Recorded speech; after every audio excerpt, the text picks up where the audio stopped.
радиосын ачканбыз. Эң укуктуу, өзүнүн угармандары бар биринчи ачылган радиостанция болчу. 2011-12 жылга чейин туруп турду. Анан орто жолдон ал радиого кошуп 2007 жылы Нарын KG деген медиа борбор ачканбыз. Бул медиа борбордун эң алгачкы сайт, ошол региондордогу сайттардын бири болгон. Ал сайтта биз ошо бийлик менен чукул болууну көзөйбүз деп, ал кезде губернатордун блогун ошол биздин сайтка ачып бергенбиз. Биздин мигранттар аябай көп окучу Нарындан кеткен. И алар ошо губернаторлорго суроолорду көп берчү, ал болсо бир жумасына бир келип ошо суроолорго жооп берчү. Анан биздин медиа борбордогу баягы чиновниктер, аткаминерлердин маалымат алууну жакшы көздөш үчүн биз 7 ноябрь сайын сыйлык уюштурганбыз. Эң жакшы чиновник бул медиа кызматташа алган. Жана ошондой эле баягы жеткирбеген чиновниктер да болгон да. Анан биз ошондо Өмүрбек Субаналиев бизде губернатор эле, ошолго недоступный чиновник деп скотч подарок эткенбиз да. Бул да өзүнчө мындай чапташып жүрөлү ал кишиге деп. Өзүм болсо Азаттык радиосунун Нарын облусу боюнча кабарчысы болуп 11 жылга чукул иштедим. Де-факто газетасынын биринчи де-факто. Биринчи де-факто чолпон ошол жетектегенде да өз кабарчысы болуп иштедим Нарын облусу боюнча. Жана ошондой эле Кыргыз радиосунда дагы өз кабарчы болуп 1 жылда иштедим. Анан Азаттыкка өттүм, анан параллельно де-фактога өттүм дегендей. Орто жолдон жогорку кеңеште иштедим. 5,5 жыл облуста, Нарын облусунда социалдык жактан губернатордун орун басары болуп иштедим. Анан азыркы учурда кайра биз ошо Нарында эчтеке жок калгандыгына байланыштуу биз кайрадан өзүбүздүн жалпыга маалымдоо каражаттарыбызды ишке ашыралы, кандайдыр бир дагы альтернатива болсун деп өзүбүздүн медиабызды ачып атабыз. Бул Долон медиа деп аталат. Биз мультимедийный бир редакция болгубуз келет. Буга чейин Алмаздын частотасында болуп атсак, азыр Алмаз сатылып кеткенине байланыштуу биз кайра частота алууга аракет кылып атабыз. Өкүнүчтүүсү биз мен ушунча жыл радиодо иштеп жүрүп, бекер убакта частота албай, эми аукционго чыкканда частота алам деп аракет кылып атам. Жана ошондой эле биз сайт, анан жанагы социалдык медиаларды өзүбүздү өнүктүрөбүз деп атабыз. Кудайга шүгүр, жакында мен ойлочумун медиа грамотность бул журналисттерге эле керек деп жакында Дем комиссиянын бир проектиси менен 3 ай бою медиа грамотность боюнча тренер болуп иштедим Нарында. Анан ошонун аркасы менен дагы бул медиа грамоттуулук, сабаттуулук жалгыз эле журналисттерге керек эмес, тескерисинче кардарга да өзгөчө керек экенин түшүндүк. Анткени алар где провокация, где агитация, где манипуляция, ошонун баарын билиш керек экен деп ошолорду окуттук. Кудайга шүгүр, жакында Дем комиссиядан биз алгачкы грантыбызды алдык, $18,000 тегерегинде. Эми биз ишибизди баштайбыз деп турабыз, 8 айлык. Эми кандай десем, бул медиа грамоттуулук боюнча бул жерде биз окуучулар, атайын жаштарды окутабыз. Анын ичинде эң мыктыларын өзүбүздүн сайтка кайра мультимедийный редакциябызга иштетебиз. Элеттеги мультимедиалык элеттеги жалпыга маалымдоо каражаттарын биздикиндей чакан локалдуу абдан оор кармап туруш же болбосо иштетиш азыркы учурда өзүңүздөр билгендей. Анткени себеби биринчиден техникалык базасы, каржылык базасы начар, экинчиден кадр маселеси күчтүү, үчүнчүдөн албетте республикабыздагы жалпыга көрүнүктүү болгон айрым маселелер бар. Мисалы айрым убактарда бир керек болсо бир бүтүндөй редакция камалып кеткен учурлар болду. Журналистикадан мынчалык деңгээлде буга чейин жете элек болчу. Мына ошондуктан бир кадрлар келгенден ушул жөнүндө жазуудан абдан чочуркашат. Андан сырткары блогерлер, өзгөчө блогерлер дагы бир өзгөчө орундарды ээлешет. Кийинки муун ошо классикалык, традициялык түрүндө журналистиканы кабыл албастан ошо блогер түрүндө кабыл алышат дагы. Анан жанагы бир тараптуу эле кароолоо өткөндө, анан биз ошондуктан журналистиканын этикаларын колдонуп, традициялык түрүндөгү сөзсүз экинчи, үчүнчү, төртүнчү тараптын керек болсо иштер пикирлерин билдирүү менен биз традициялык форматтагы журналистиканы алып кетебиз деп ойлойбуз. Жаңы эле Кайыргүл Умканова айтып өткөндөй, аны менен иштеп кетиш да абдан коркунучтуу жана оор. Бирок биз ошого карабай жакынкы күндөрү биз ишибизди баштап иштеп атабыз. Эң баштысы оорчулугу бул ошол эле аренда. ошол эле офистик биз мындан кантип маселеден чыгышыбыз керек жөнүндө биз Марат аба менен буга чейин сүйлөшкөнбүз. Бирок биз муну айласыздыктан барып атабыз. Көрсө бул жакшы иш экен да, алыстан ишти. А биз болсо муну айласыздыктан барып атканбыз. Өзүбүз алыстан иштеп. Экинчиден, баягы билгендей, жалпыга маалымдоо каражаттарында ар дайым акча таба алып тура албайсың. Ошондуктан биякта көбүнчө журналистикада альтруисттер иштейт деп айтам мен.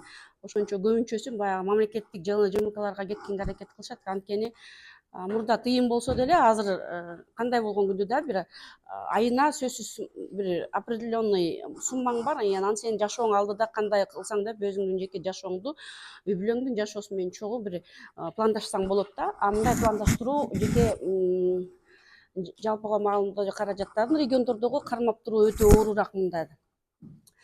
Ушул кадр маселеси, офис маселеси жана ошондой эле кадр маселеси баягы бир учурда айткандай, бирөө айткандай кадр баардыгын чечет дегендей, бизге да ушундай баягы уникалдуу мультимедийнылар керек болот. Бул ошол өзү монтаж жасаган, өзү темасын тандап биле алган, өзү бүт баарын интервью ала алган деген мына ушундай жаштарды табуу же болбосо ошо кызыккандарды табуу абдан оор болууда. Андан сырткары темалар албетте биз дагы ойлоп атабыз, политика менен көп аралашпайбыз. Бизди кызыктырган тема бул экология, социалдык маселелер. Бирок баары эле социалдык маселелер келип бир политикага түрткөн мезгил болуп калды. Анткени себеби бир экинчи, үчүнчү күчтөр деп коеюнчу. Госслужбада иштебедимби? Ошондой экинчи, үчүнчү күчтөр сени мына политикасын көрө албай атат, монтип атпайбы деп эле бир маселелер, сөздөрдү жаратып ийиши мүмкүн. Ошондуктан баягы дагы бир оордугу катары эсептейм. Андан сырткары биз социалдык сеттерди улантууну ошол аркылуу ошол жакта биз өзүбүздүн маалыматтарды чыгарууну аракет кылабыз. Мисалы, мен дагы бүгүн Марат абадан көрдүм дагы, ойлондум, биз конкреттүү түрдө кайсы социалдык сеттеги иштей алабыз, ошол жагын карашыбыз керек экен, баардыгын эле бирдей эле кылып чыгара бербестен. Биз Марат Токоев менен конкреттүү түрдө бул маселеде иштешкибиз келип атат, сунуштарды берип атабыз. Рахмат, Марат Токоев бизге акысыз жасап берген сайтыбыз бар, Долон Кежи деген. Анан ошолордун маселесин, ошолор темаларды таап алабыз, бирок ошолорду жайгаштырууда же болбосо элдин окумдуулугуна жеткирүүдө эң башкысы ошо кадрлар экен. Анан социалдык тармактарды айттым. Аябай сонун социалдык тармактарда WhatsApp группаларга мен да макулмун. Анткени себеби биз бир буга чейинки жумуштарыбыз менен ар кай жерде болуп калып, бир чет жактагы мекендештерибиздин WhatsApp группаларында отурабыз. Анан ошол жака бир маалымат салып койсоң, сайтыбыз анан Google Mail, Google аналитиктен мындай өйдө сразу секирет да. Анткени алар ошол жактан окуп өздөрүнүн сунуштарын беришет деген сыяктуу. Анан ошол WhatsApp группаларга өзүбүзчө көңүл буралык деп баштадык. Биз офисти постоянно кылабызбы, мына ушул жөнүндө сөз кылып ойлонуп атабыз. Анан үчүнчүсү кадрлар маселесинде биз кантип окутуп алабыз деп. Биздин окурмандар, азыркы адамдарды, коомдогу адамдарга манипуляция, кайсы агитация кайсы экенин билдиришип, анан чыныгы информация кандай экенин билгизишпесек, негизги жергиликтүү жалпыга медиа, жергиликтүү жалпыга маалымдоо каражаттарында кандай иш кылсаң да оор болот экен да. Анткени себеби баягы элибизде айткандын баарын баягы чындык катары көрүп калышыптыр да.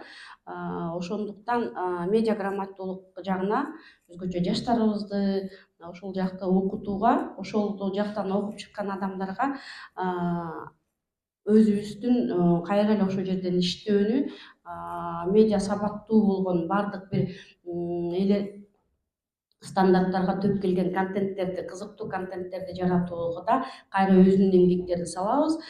Бул биз баягы медиа грамотдуулук боюнча медиа лаборатория деп атадык.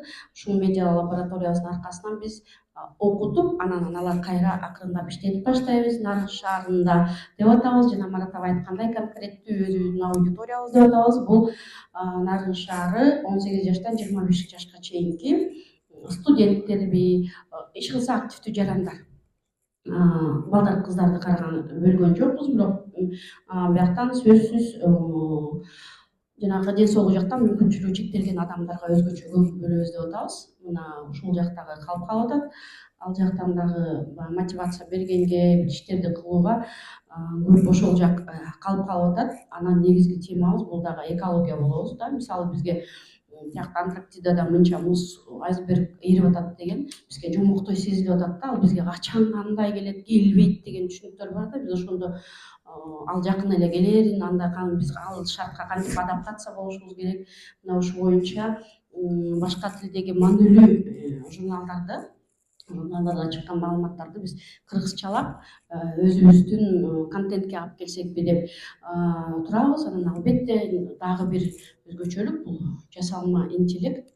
Биз да ушул маанайда окууларга катышып, анан алдыда дагы жаштарды мына ушуга бөлүш керек болуп атат. Жасалма интеллект десе эле ойлоп атат бизге бир сөз жазып берет же бирдеме болот деп. Жасалма интеллекттин минус жактары да бар. Мисалы биз айттырбаган кептерди айттырып, бизге окшоштотуп, жасалма интеллект биздин ордубузга дагы тескери бир максаттарды кылып коюшу мүмкүн. Ошондуктан кантип айырмаланабыз, ал кандай болуш керек деген медиа грамотнолук биздин регион үчүн, биздин анын ичинен биздин жалгыз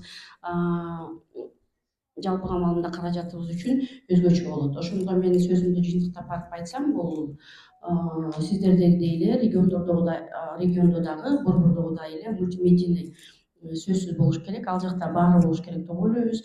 Текст менен көрөсүңбү, видео менен көрөсүңбү, аудио көрөсүңбү, мына ошонун баардыгы болот. Экинчи, кадрларды өстүрүү. Ошол эле кадрларды кайра өзүбүздө кармап калуу. Анткени Баткен менен Нарынга эч ким барбайт болуш керек. Бишкектен Баткенде деле баткендиктер калат, Нарында деле нарындыктар жашап калат да. Ошондуктан өзүбүздүн потенциалды өстүрүү менен ошол жалпыга маалымат каражаттарына керектүү болгон кадр маселесин чечип алуу менен өзүбүз дагы кайра ошол жерге салым кошуп, өздөрүнө кайра медиа лабораториясы аркылуу өздөрүнө ошол кызыктуу, качественный контент жасоого өздөрүнө сунуш кылабыз.